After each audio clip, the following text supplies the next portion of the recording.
오늘은 우리를 구원하시기 위한 사명을 가지고 가장 겸손한 모습으로 이 땅에 예수님께서 오신 기쁜 성탄절입니다. 자, 우리 기쁨을 서로 나누면서 함께 인사할까요? 메리 크리스마스. 자, 성도님들 네, 고마워요. 자, 메리 크리스마스란 뜻이 뭔지 아십니까? 어떤 뜻이죠? 제가 안 가르쳐 드리고 이 질문을 하는 게 아니고 올해 말고 3년 동안 메리 크리스마스를 주보에 실으면서 뜻을 다 가르쳐 드렸습니다. 자, 다시 한번 여쭤볼게요. 메리 크리스마스 뜻이 뭐죠? 그래서 넣을까 말까 하다가 넣을까 말까 하다가 아실 것 같아서 안 넣었는데, 자, 영어로 메리는 즐거운이란 뜻입니다. 어떠한 뜻이라고요? 즐거운이란 뜻이고, 크리스는 그리스도, 크리스트, 그리스도라는 뜻이고요. 마스는 천주교의 미사라는 단어에 변형된 단어입니다. 그래서 예배라는 뜻이에요. 이 말을 메리 크리스마스를 종합해 보면 예수님을 즐겁게 예배합시다라는 뜻입니다. 그러니까 메리 크리스마스라는 인사는 우리 예수님을 즐겁게 예배합시다라는 뜻이에요. 세상에서 방송에서도 메리 크리스마스 이렇게 인사를 하잖아요. 사실 그 뜻은 우리 예수님을 즐겁게 예배합시다라는 뜻입니다. 자, 세상에 빼앗겼던 우리의 귀한 이 인사를 오늘 이렇게 다시 한번 되찾는 시간이 되었으면 좋겠네요. 우리 옆 사람하고 다시 한번 인사할까요? 메리 크리스마스.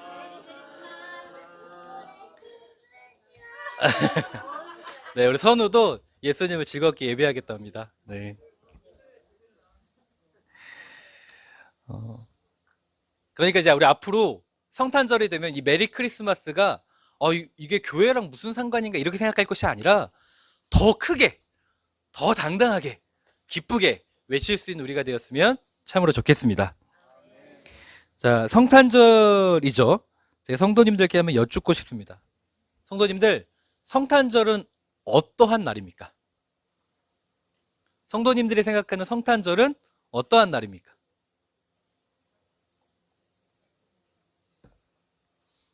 뭔가 답을 말씀하시는데 잘 안 들립니다. 네, 어떠한 날일까요? 예수님께서 탄생하신 날. 이 말 안 나오면 저 설교 안 할 뻔했습니다. 네, 예수님께서 탄생하신 날이죠. 제가 이 질문을 정답이죠. 정답인데 이 질문을 제가 아내에게 동일하게 해봤습니다. 이 성탄절은 어떠한 날인 것 같아? 예수님께서 탄생하신 날이란 대답 말고 아내, 당신이 생각했을 때 성탄절은 어떤 날인 것 같아라고 제가 물어봤습니다. 자, 성도님 다시 한번 여쭤볼게요. 예수님께서 탄생하신 날 말고 이 성탄절은 성도님들에게 어떤 의미입니까? 어떤 날입니까? 네, 찬양 부장님 답네요. 네. 네, 찬양 가사가 나오는 줄 알았습니다. 네, 맞습니다. 네. 어떤 날입니까? 하나님께서 아들을 보내주신 날. 이게 살짝 바꿨어요. 탄생하신 날을 이제 살짝 바꿔서 이야기합니다. 네. 기쁜 날, 기다리는 날, 죄에서 구원하신 날. 이기난 집사님께서 제 아내와 똑같은 답을 했습니다. 네. 제 아내가 무슨 날이긴 예수님을 기다리는 날이지 라고 딱 이 말을 하는 거예요. 제가 그 말을 듣고 이번 올해 설교는 이 설교 해야 되겠다. 기다리는 날에 대한 설교를 해야 되겠다. 제가 아내 바보지 않습니까? 그래서 오늘의 성도님들과 함께 설교의 제목처럼 예수님을 기다리는 날, 우리 성탄절이 어떠한 날일까? 저도 역시 고민해 봤더니 예수님을 기다리는 날이더라고요. 이 기다림에 대한 은혜를 함께 좀 나누려고 합니다. 왜냐하면 성경에서도 예수님을 기다리던 사람들의 내용이 분명히 기록되어 있습니다. 동방박사들이나, 그렇죠? 그리고 양을 치던 목자들이나 예수님을 메시아를 기다리던 그들이 예수님의 오심을 기뻐하며 경배하는 모습도 나옵니다. 그래서 사실 성탄절은요, 오늘 아이들도 나오고 하모니카 반도 나오고 릴레이 찬양 이어서 막 하나님께 영광을 돌렸는데, 성탄절 하면은 뭔가 좀 특별한 프로그램이 있어야 할 것처럼 생각을 하잖아요.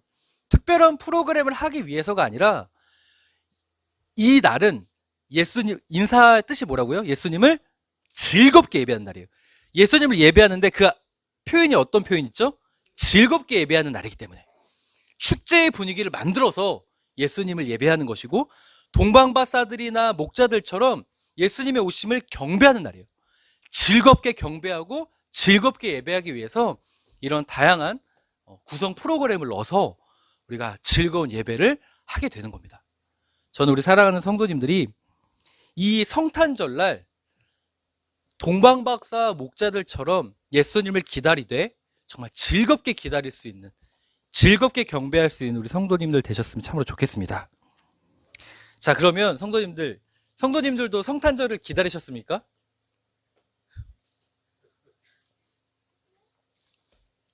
강림절 시작되면서 기다리셨습니까? 아니면 올해 시작하면서 기다리셨습니까? 성탄절을 기다리긴 하셨습니까?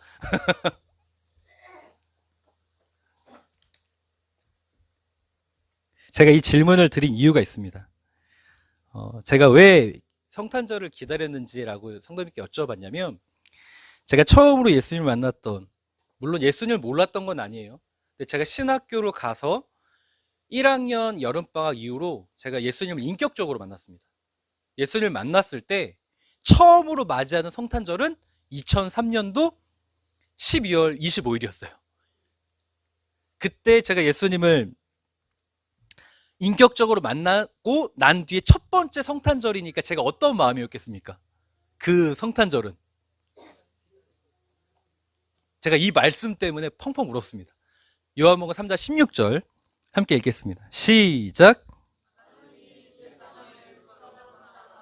독생자를 주셨으니 이는 그를 믿는 자마다 멸망하지 않고 영생을 얻게 하려 하십니다. 아멘. 예수님을 인격적으로 만나고 난 뒤에, 하나님을 인격적으로 만나고 난 뒤에 첫 번째 맞이한 성탄절은 저는 이 말씀이 너무 와닿는 거예요. 성탄절이 누가 오신 날이죠? 예수님께서 탄생하신 날이란 말이에요. 그러면 누가 보내셨어요? 하나님께서 그의 독생자이셨던 아들 예수님을 보내셨는데, 그 이유가 뭡니까? 저 같은 죄인을 구원하시기 위함이라는 거예요. 하나님을 인격적으로 만났던 그 기쁨과 그 감격으로 성탄절을 처음으로 맞이했을 때는 이 말씀 때문에 제가 너무나 감격적인 성탄절을 맞이했습니다. 너무 고대했고 너무 기다려졌고 성탄절이 너무 행복했습니다. 그런데 이 첫 번째 성탄절의 감격이요, 점점 흐릿해지는 걸 제가 경험합니다. 2004년도, 2005년도, 그리고 어느덧 2022년도, 물론 저보다 더 빨리 하나님을 인격적으로 만나셨던 분들 같은 경우는 더 오랜 시간이 될 수 있겠죠. 어쨌든 연수가 짧다 하더라도 성탄절은 반복적으로 매년 찾아온다라는 거예요. 처음에 했던 그 감격이 흐릿해지기가 너무 쉬워지더라는 겁니다. 그래서 첫 성탄절의 감동, 하나님을 인격적으로 만나고 처음 성탄절을 기다렸던 그 마음이 사실 많이 상실되었던 것을 제가 경험하고 있습니다. 그래서 요한복음 3장 16절의 말씀처럼 예수님이 이 땅에 나 같은 죄인을 구원하기 위해서 오셨다라는 걸 너무나 잘 알아요. 이 말씀을 기도하고 있네요.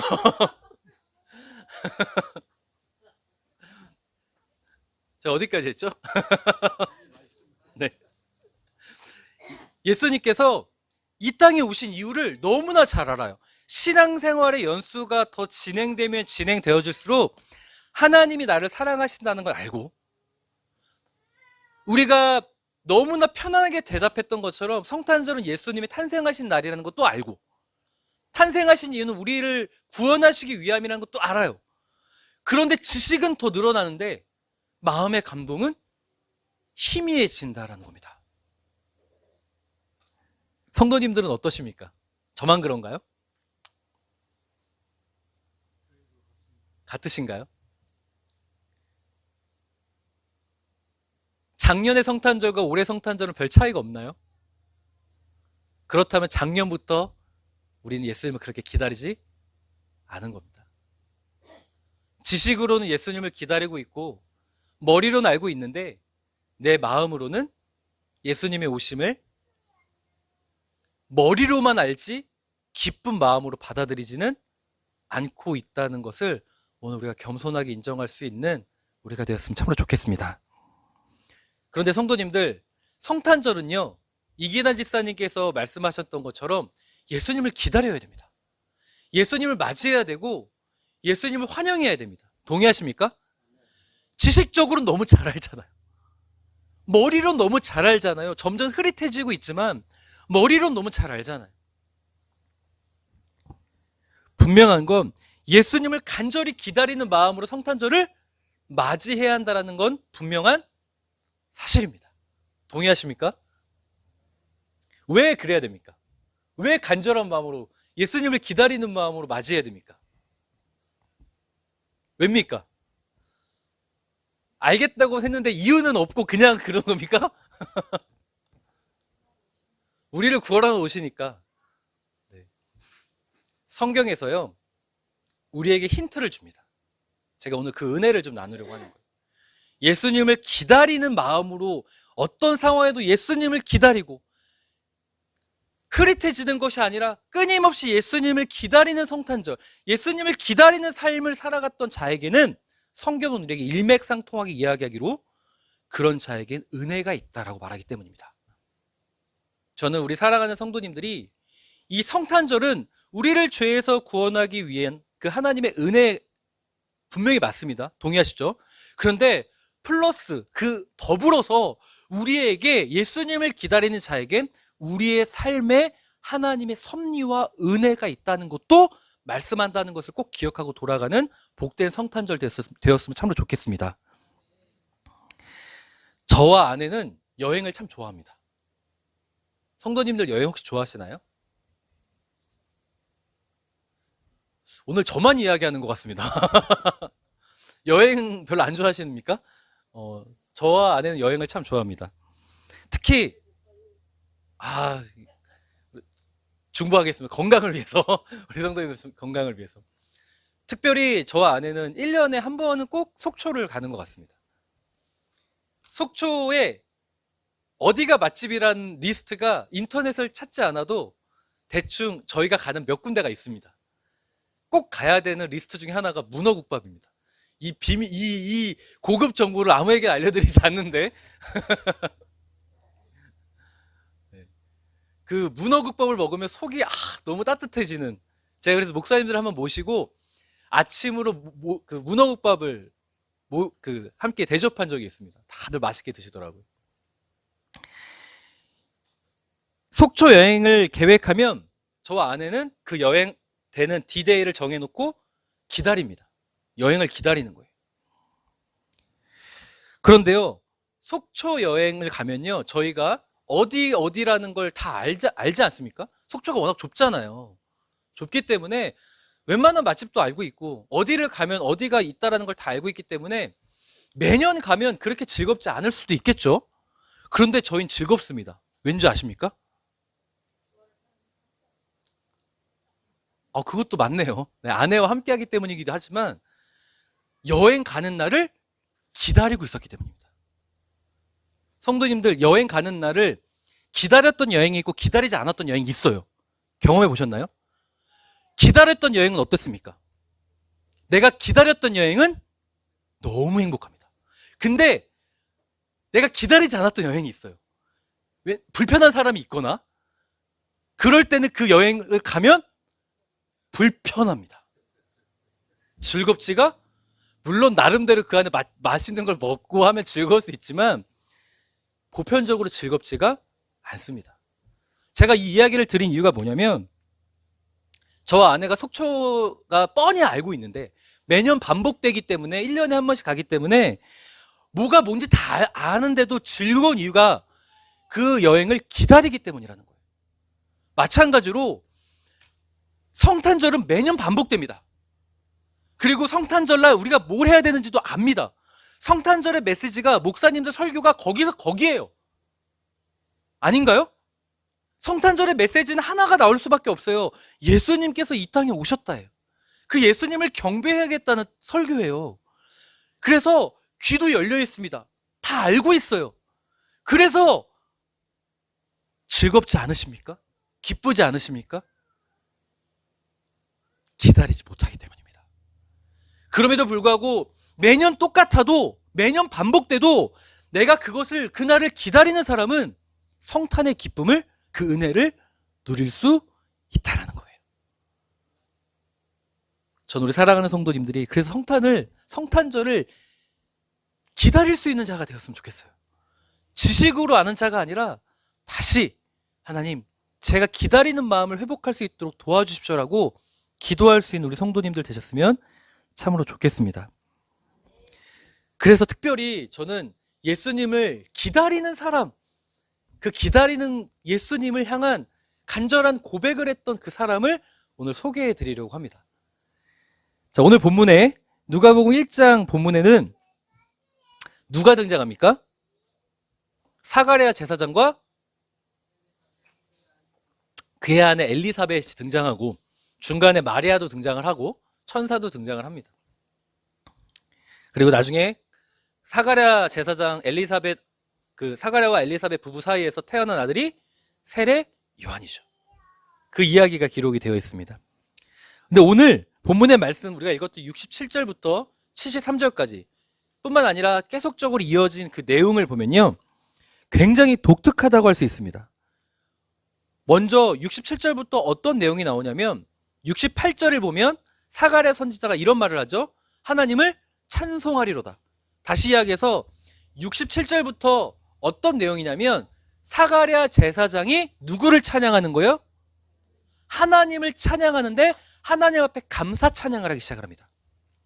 왜 감사 찬양을 하냐면 누가복음 1장 57절 함께 읽겠습니다. 시작. 엘리사벳이 아멘. 왜 감사 찬송을 했냐면 엘리사벳이 아들을 낳았기 때문입니다. 사가랴 제사장과 엘리사벳 부부는 나이가 많았습니다. 그래서 아이를 가질 수 있다 없다? 없는 상황이었어요. 그런데 하나님께서 사가랴 제사장에게 천사를 보내서 약속을 하십니다. 어떤 약속을 하시냐? 너희 가정에게 아이를 주겠다. 그 말을 들은 사가랴 제사장이 뭐라고 했을까요? 아멘 했을까요? 우린 나이가 많아서 아이를 가질 수 없다고 합니다. 그러자 천사가 뭐라고 하냐면 너는 아이를 볼 때까지 벙어리가 될 거라고 합니다. 말을 못하게 될 거야. 그러나 아이를 네 눈으로 보는 순간 다시 입이 열리게 될 거라고 합니다. 자, 그래서 57절에 정말 엘리사벳이 아들을 낳았어요. 그리고 이어지는 내용은 사가랴 제사장이 세례 요한을 실제로 보게 됩니다. 그러자 사가랴 제사장이 닫혔던 입이 열리고 말이 터졌어요. 그러자 성령의 충만함을 받았던 이 사가랴 제사장이 하나님을 찬송하리로다 하면서 감사 찬양을 하기 시작하는 거예요. 아이가 없었고 믿지 못해서 입이 닫혔는데 아이를 보게 되었고 입이 열렸어요. 자, 그러면 감사 찬송을 하는데 어떤 찬송을 해야 되겠습니까? 어떤 내용을 찬송하겠습니까? 자, 아들을 주셔서 감사하다. 또요. 사가랴 제사장이 어떤 찬송을 하든지 나랑 무슨 상관입니까? 자, 그럼 다시 질문해 볼게요. 성도님들이 사가랴 제사장이라면 우리 가정에 아이가 없었는데 아이가 생겼고 도저히 불가능했던 그 일이 해결되었고 그리고 내 입이 열렸다면 어떤 찬양을 하나님께 하시겠습니까? 그러니까 어떤 감사 찬양을 하시겠어요? 감사 찬양을 하시는데 무엇을 감사 찬양하시겠습니까? 아들을 주시고 능력의 하나님을 찬양하고 입을 열리게 하심을 찬양하고. 자, 동의하십니까? 우리가 보통 이런 찬양을 하지 않겠습니까? 저 아내가 아이를 갖지 못했을 때 누구보다 가장 걱정해줬던 분이 이문혜 집사님이십니다. 저에게 조용히 와서 혹시 목사님 어떻게 잘 이렇게, 그리고 누구보다도 저희가 아이가 가정이 생겼다고 했을 때 기뻐해 주셨던 분도 이문혜 집사님이십니다. 같은 마음을 가지셨기 때문이에요. 저 역시도 우리 선우가, 우리가 기도해서 선우를 만났을 때 너무 기뻤고, 제가 가장 먼저 했던 기도가 무슨 기도였냐면, 하나님, 우리 선우를 주셔서 감사합니다 였습니다. 이 기도가 나올 수밖에 없어요. 그렇지 않나요? 선우를 주셔서 감사합니다. 이 기도가 그냥 나옵니다.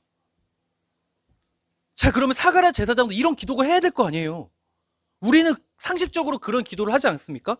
그런데 놀랍게 69절부터 71절 우리 함께 읽겠습니다. 시작. 우리를 위하여 구원의 뿔을, 이것은 주께서 예로부터 거룩한 선지자의 입으로 말씀하신 바와 같이 우리 원수에게서와 우리를 미워하는 모든 자의 손에서 구원하시는 일이라. 아멘. 하나님을 찬송하리로다 하면서 감사 찬양을 하겠다고 하는데, 감사 찬양의 내용이 아들을 주셔서 감사합니다, 내 입이 열리게 해주셔서 감사합니다가 아니에요. 어떤 찬양인 줄 아십니까? 우리를 위하여 구원해 주기로 했던, 그 다윗의 집을 통하여 우리에게 주시기로 했던, 선지자의 입으로부터 말씀하셔서 예언하셨던 그 메시아를 기다립니다라는 기도예요.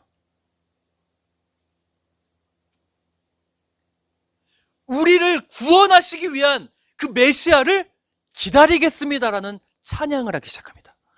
감사 찬양을 하겠다고 하는데 정말 생뚱맞게 우리를 구원하실, 나를 구원하실 메시아 예수님을 기다리겠습니다는 노래를 하기 시작해요. 이게 상식적으로 맞습니까? 그럼 성경은 왜 사가랴 선지자의 이 찬양을 기록하면서까지 이 내용을 너무나 밝히고 싶어하는 이유가 뭐겠습니까? 성경은 우리에게 말하고 싶은 거예요. 사가랴 제사장은 첫째도 둘째도 셋째도 어떤 상황에서도 메시아를 기다리던 자였다. 나에게 어떤 문제가 해결되어서 그 감사를 노래할 때도 내 마음의 중심에서 늘 누구를 기다리는 마음이 있었다는 거예요? 예수님을 기다리는 마음이 있었다는 거예요. 어떤 상황에도 내가 불가능한 일, 아들을 낳을 수가 없어요. 둘 다 나이가 너무 많아서. 아내는 생리가 끊겼다고요. 아이를 가질 수가 없는 상황에서도, 불가능한 상황에서도 나는, 내 마음에는 항상 누구를 기다리는 마음? 예수님을 기다리는 마음이 있었다. 메시아를 기다리는 마음이 있었다는 것을 지금 우리에게 가르쳐주기 위해서 이런 노래를 기록했다고 저는 확신합니다.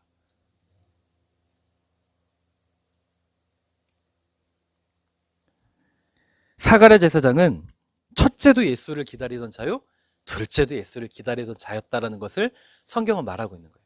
이걸 다시 한번 좀 바꿔 생각하면 너무 큰 은혜가 있습니다. 자, 사가랴 제사장이 어떤 사람이었다고요? 언제나 예수를 기다리는, 예수님을 기다리는 그 간절한 마음이 있었던 사람이었다고. 매년 변화되지 않아도, 매년 반복되는 나의 삶이어도 그는 메시아를 기다리는 믿음으로 살았던 사람이었다고 성경은 우리에게 말하고 있는 거예요. 그런데 그런 자에게 어떤 은혜가 있었느냐? 바꿔 생각해 보면 그렇게 예수님을 기다렸던 자였기 때문에 불가능한 아들을 얻게 되었다. 입이 닫혔음에도 벙어리의 삶에서 입이 열리는 은혜를 경험하였다라고 성경은 또 우리에게 말하고 있다는 거예요. 사랑하는 성도님들, 예수님은 이 땅에 오신 이유는 우리를 죄에서 구원하기 위함입니다. 아멘이십니까? 하나님은 이 디데이를 정해놓고 우리에게 약속하셔서 우리를 사랑하시겠다라고 선언하시는 아주 복된 날입니다. 이 날은 우리는 감사함으로 이 날을 맞이해야 될 줄 믿습니다. 그리고 이 날을 우리가 더 간절히 사모하고 기다려야 되는 이유는 사가랴 제사장의 삶을 통하여 하나님은 우리에게 함께 동시에 말씀하고 있다고 저는 믿습니다. 하나님은 우리의 삶을 잘 아실까요? 모를까요? 우리의 연약함을 아실까요? 모를까요? 우리의 필요를 아실까요? 모를까요? 아신다면, 그 아신다는 것을 믿는다면 하나님은 좋으신 아버지께서 우리를 선하게 인도하시길 원하시지 않겠습니까? 사가랴 제사장의 첫째도 예수를 기다리는 삶, 둘째도 예수를 기다리는 마음으로 살아왔던 이것을 우리에게 보여주시면서 우리에게 무엇을 가르쳐주기 원하시겠습니까? 매년 반복되는 성탄절, 그 마음을 흐릿해지지 말고 어떤 상황에도 예수를 기다리는 그 마음을 간직하여서 내가 너희에게 베풀 은혜를 성취하라라는 하나님의 음성인 줄 저는 믿습니다.